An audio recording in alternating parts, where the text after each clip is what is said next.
En 2012, soit un an seulement après le vol inaugural de son avion de supériorité aérienne de 5e génération Chengdu J-20, la Chine leva le voile sur le FC-31 Gyrfalcon, un chasseur-bombardier furtif ayant quelques traits en commun avec le F-35 du groupe américain Lockheed Martin. À l'époque, les intentions de son constructeur, Shenyang Aircraft Corporation, n'étaient pas très claires étant donné que cet appareil, encore à l'état de prototype, n'était pas issu d'un programme lancé et donc financé par l'Armée populaire de libération APL.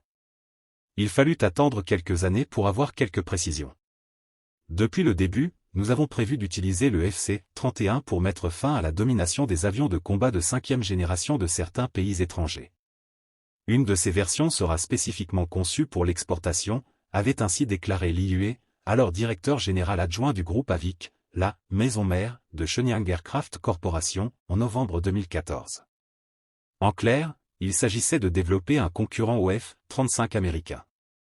Depuis, pouvant voler à la vitesse de Mach 1,8 en emportant jusqu'à 8 tonnes de munitions, le FC-31 Gyrfalcon a connu quelques évolutions, notamment au niveau de sa furtivité, de sa manœuvrabilité et de son électronique embarquée.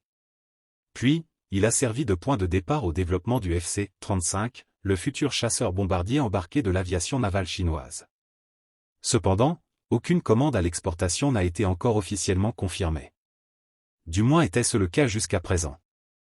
En effet, le 2 janvier, lors d'une cérémonie organisée à Rawalpindi pour marquer la mise en service de nouveaux avions de combat J-10C, Firbir, dont 36 exemplaires ont été commandés par Islamabad auprès de Pékin, note de la rédaction, le chef de la force aérienne pakistanaise, l'Air Chief Marshal Zahir Ahmed Babé Sidhu, a déclaré que le Pakistan recevrait bientôt des FC-31 Gyrfalcon. Les bases de l'acquisition du chasseur furtif FC-31 ont déjà été posées. Cet appareil fera partie de la flotte de la Pakistan Air Force, PAF, dans un avenir proche, a-t-il en effet affirmé, sans livrer plus de détails. Cette annonce est surprenante pour au moins 2 raisons. D'abord, le Pakistan avait précédemment exprimé son intérêt pour le TFX-K1, l'avion de combat de 5e génération actuellement développé par la Turquie.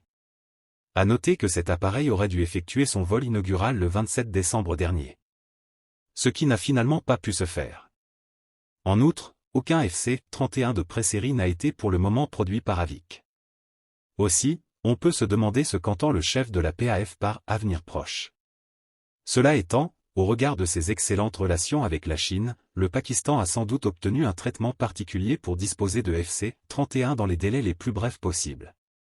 En tout cas, il est le premier client déclaré pour ce type d'appareil. Reste que cette acquisition potentielle soulève d'autres questions. La possession d'une flotte d'avions de combat de 5e génération suppose des coûts élevés, notamment en matière de maintien en conditions opérationnelles (MCO). La PAF aura-t-elle les moyens de les financer? Cependant, la mise en service de FC-31 lui permettrait de retirer ses appareils les plus anciens, comme ses Mirage 3 et ses Mirage 5, elle en alignerait plus d'une centaine d'exemplaires, d'après l'édition 2022 de World Air Force, voire certains de ses F-16.